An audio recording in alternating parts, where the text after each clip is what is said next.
Hello student, आप सभी लोगों का महादेव जी के क्लासेस में स्वागत करता हूं। आज हम आपको पढ़ाने वाले हैं मौर्य काल के प्रमुख अधिकारियों के बारे में बताने जा रहा हूं। इन्हीं को तीर्थ भी कहा जाता था। उच्च अधिकारियों को मौर्य काल में तीर्थ भी कहा जाता था, महामात्र भी कहा जाता था। कौटिल्य ने इनकी संख्या जो बताई थी 18 बताई थी। आइए देख लेते हम इन कौन कौन से इन 18 में शामिल हैं। चलिए आइए देख लेते हमारा पहला पॉइंट क्या कह रहा है। पहला उच्च प्रमुख अधिकारी कौन था? ठीक है, तो प्रधानमंत्री। कौन था?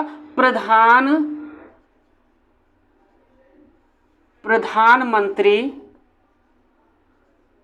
या पुरोहित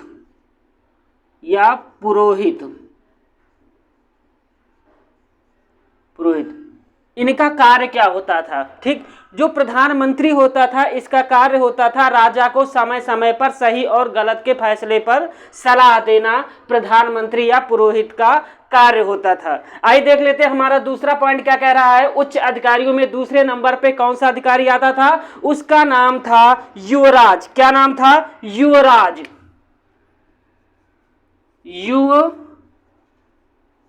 युवराज। ठीक, युवराज का कार्य क्या होता था? युवराज जो होता था ये राजा का तो एक उत्तराधिकारी होता था। ठीक, क्या होता था? राजा का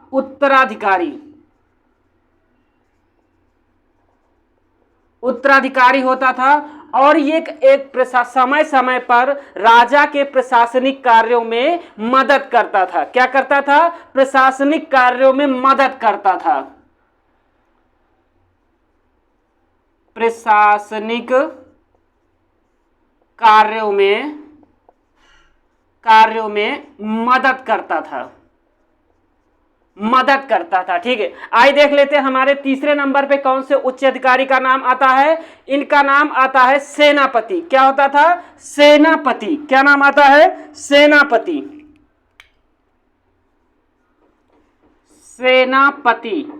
इसका कार्य क्या होता था? मौर्य काल में सेनापति जो होता था वो सर्वोच्च सैन्य कमांडर होता था। क्या होता था? सर्वोच्च सैन्य कमांडर। इसका कार्य ये होता था मौर्य काल में कि सर्वोच्च सेनापति सर्वोच्च सेना का जो प्रमुख होता था, सेना की भर्ती करना, उनको शैल्य देना, उनको प्रशिक्षण कराना, ये सारे कार्य जो होते थे ये मौर्य काल में प्रमुख सेनापति के ये कार्य होते थे। आइए बात कर लेते हैं मौर्य काल में प्रशासनिक अधिकारियों में चौथे नंबर पे कौन सा अधिकारी आता था। ठीक है, तो चौथे नंबर पे जो अधिकारी का नाम आता है उसका नाम है सन्निधाता। क्या नाम है? सन्निधाता।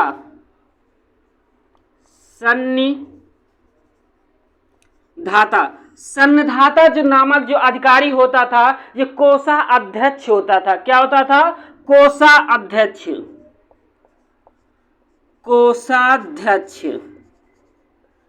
ये कोषाध्यक्ष होता था।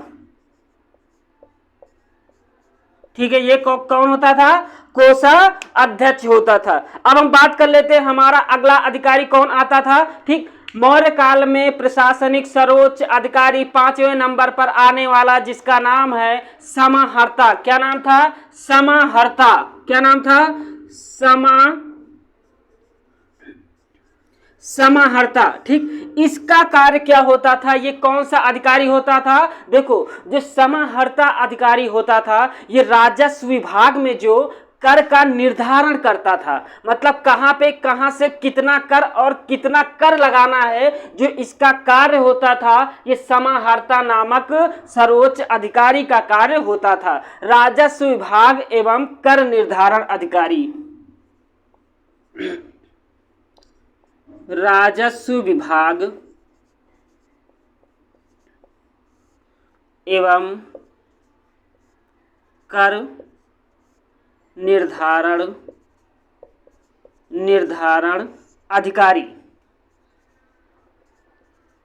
अधिकारी होता था। आइए बात कर लेते हैं मौर्य काल में प्रशासनिक अगला अधिकारी कौन सा होता था। समाहर्ता के बाद कौन सा अधिकारी आता था? व्यवहारिक अधिकारी। क्या है? व्यवहारिक।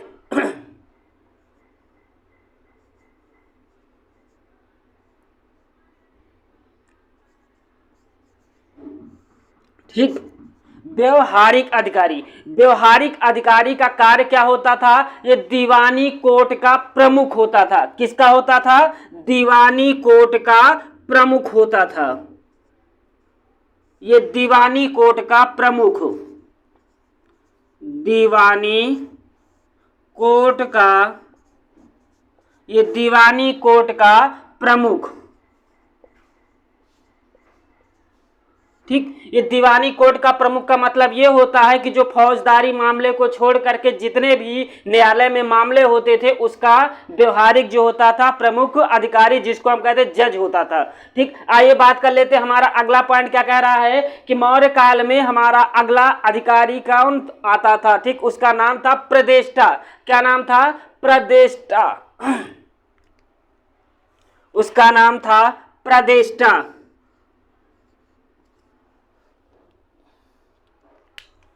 उसका नाम था प्रदेष्टा। ठीक। प्रदेष्टा, ये जो प्रदेष्टा नामक अधिकारी था इसका कार्य क्या होता था? ये फौजदारी कोर्ट का प्रमुख अधिकारी होता था। फौजदारी मामलों को देखने वाला प्रमुख अधिकारी होता था।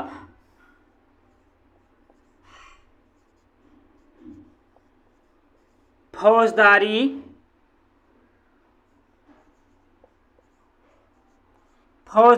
कोर्ट का प्रमुख, फौजदारी कोर्ट का प्रमुख अधिकारी का नाम क्या था? प्रदेष्टा।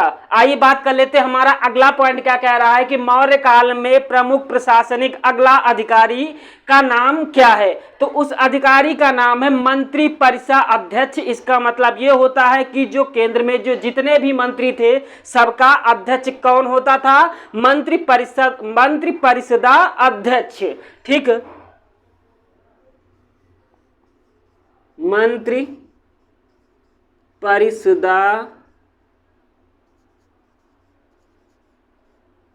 अध्यक्ष। ठीक, इस ये कौन होता था? मंत्री परिषद का प्रमुख। क्या है?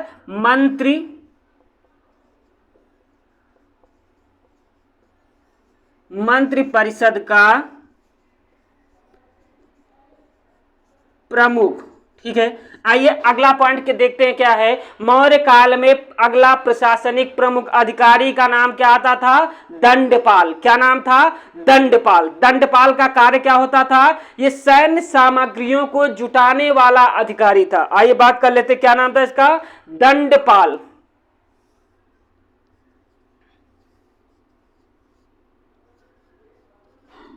दंडपाल, इसका जो कार्य होता था, ये दंडपाल सैन्य सामग्रियों को जुटाने वाला एक अधिकारी था। मतलब युद्ध से पहले तोपों का तोप, तीर, भाला, तलवार, रथ, रिक्शा, जितना भी सैन्य में प्रयोग होने वाली जो सामग्रियां होती थी उनको व्यवस्थित तरीके से, सही तरीके से जुटा करके सैन्य के लिए एकत्रित करना दंडपाल का प्रमुख कार्य होता था। तो हम क्या लिखेंगे? दंडपाल, सैन्य सामग्रियों को जुटाने वाला अधिकारी। क्या लिखेंगे? सैन्य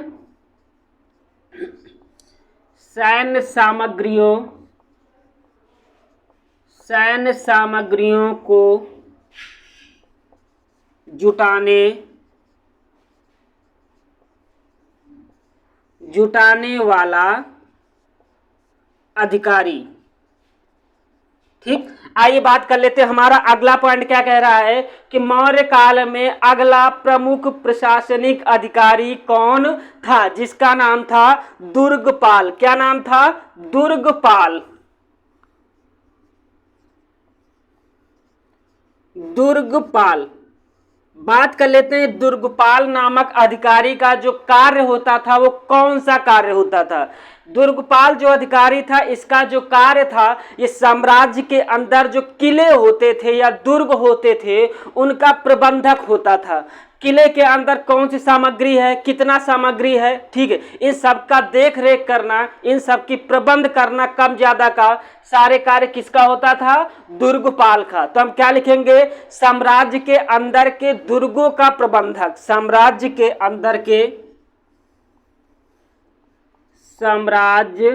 के अंदर के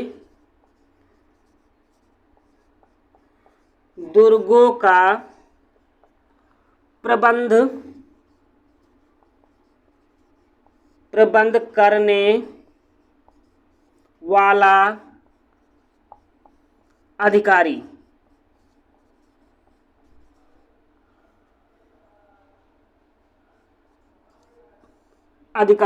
आइए बात कर लेते हैं हमारा अगला पॉइंट क्या कह रहा है कि अगला पॉइंट हमारा मौर्य काल में अगला प्रमुख प्रशासनिक अधिकारी का नाम क्या था? तो नागरक। क्या नाम था? नागरक।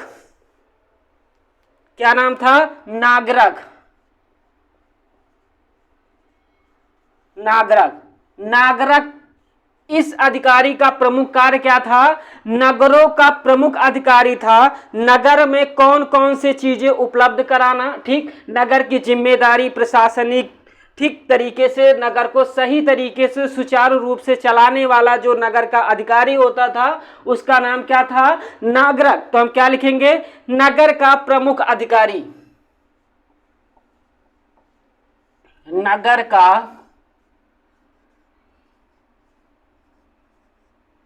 का प्रमुख अधिकारी। नगर का प्रमुख अधिकारी। आइए अब बात कर लेते हैं हमारा अगला पॉइंट कि मौर्य प्रशासन का अगला प्रमुख अधिकारी कौन था? ठीक, आटविक। कौन अधिकारी का नाम था? आटविक।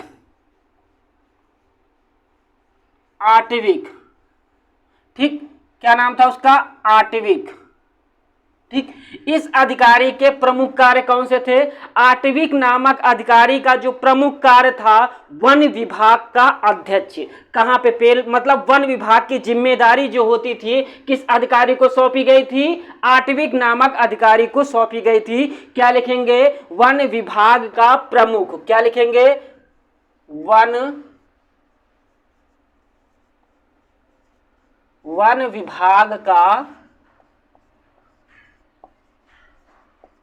वन विभाग का प्रमुख। आइए बात कर लेते हैं हमारा अगला पॉइंट क्या कह रहा है। अगला पॉइंट हमारा ये कह रहा है कि मौर्य काल में अगला प्रमुख प्रशासनिक अधिकारी का नाम कर्मांतिक था। क्या नाम था? कर्मांतिक।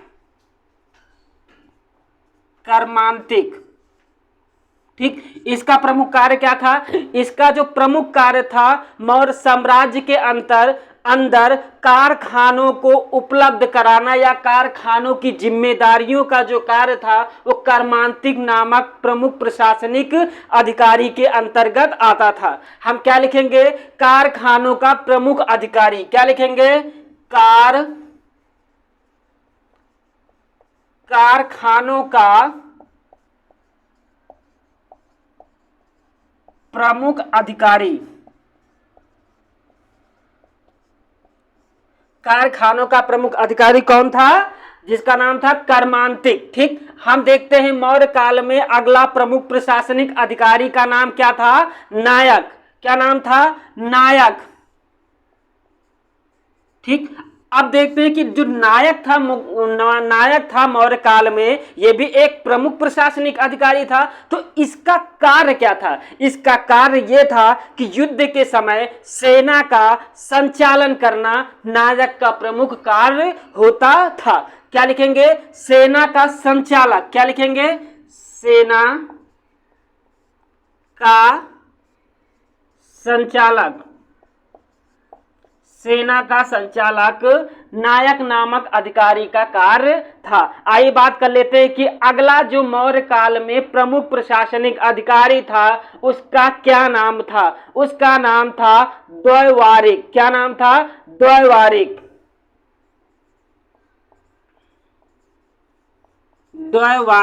ठीक, अब बात कर लेते हैं कि ये अधिकारी का तो नाम है, द्वैवारिक क्या है? अधिकारी का नाम है। ठीक, इसका जो प्रमुख कार्य था उसके बारे में थोड़ा सा चर्चा करते हैं। द्वैवारिक जो था ये राजमहलों के कर्मचारियों का प्रधान होता था। मतलब जो राजमहल में जो प्रमुख अधिकारी होते थे कि राजा को सही तरीके से व्यवस्थित रूप से राजमहल को चलाने की जो जिम्मेदारी दी गई थी द्वारिक नामक अधिकारी के हाथों में सौंपी गई थी। इसका कार्य जो था राजमहल के अंदर जो और सारे अधिकारियों थे उनको सही तरीके से उनके कामों में उनके अंदर कामों को बांट देना और सही तरीके से कार्य को संचालित करने वाला राजमहल का जो अंदर का जो अधिकारी था उसका नाम था द्वारिक। इसका काम था राजमहलों के कर्मचारियों का प्रधान। क्या है? राजमहलों के अंदर कर्मचारियों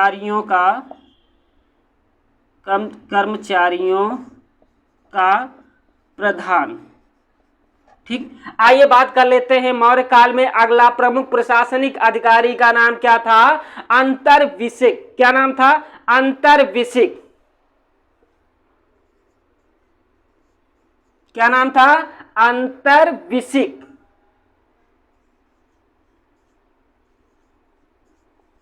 ठीक, इसका कार्य क्या था? अंतर्विषिक ये भी एक अधिकारी था मौर्य प्रशासन में। ठीक, इसका जो कार्य था इस सम्राट के अंगरक्षकों का प्रधान होता था। इसके अंतर्गत सम्राट की पूरी जिम्मेदारी आती थी। ठीक, तो हम क्या लिखेंगे?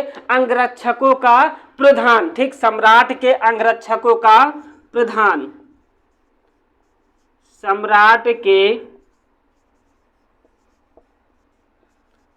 अंगरक्षकों का प्रधान। ठीक, आइए बात कर लेते हैं हमारा अगला पॉइंट क्या कह रहा है कि मौर्य काल में अगला प्रमुख प्रशासनिक अधिकारी का नाम क्या था? अंतपाल। क्या नाम था? अंतपाल। अंतपाल। ठीक, अब ये अंतपाल नामक अधिकारी का कार्य क्या था? सीमावर्ती दुर्गों का रक्षक था। ठीक है, सीमावर्ती दुर्गों का रक्षक। मतलब हम ये कह सकते हैं कि जो मौर्य काल में जो सीमा के जो बाहर सीमा के जो निकट जो दुर्ग बने हुए थे उनकी रक्षा सुरक्षा प्रदान करना किसका कार्य था? अंतपाल नामक एक अधिकारी का कार्य था। आइए बात कर लेते हैं हमारा अगला पॉइंट क्या कह रहा है कि मौर्य काल में लास्ट प्रमुख प्रशासनिक अधिकारी कौन था? जिसका नाम था प्रशासता। क्या नाम था? प्रशासता। ठीक, अब बात करते हैं कि इसका प्रमुख प्रशासता नामक अधिकारी का प्रमुख कार्य क्या था? इसका प्रमुख कार्य जो था राजकीय दस्तावेजों को सुरक्षित रखने वाला ये एक अधिकारी था। क्या लिखेंगे? राजकीय दस्तावेजों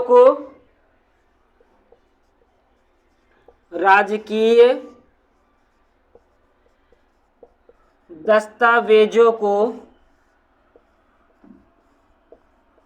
सुरक्षित रखने वाला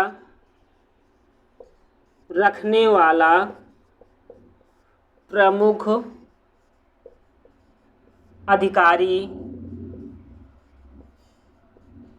अधिकारी था।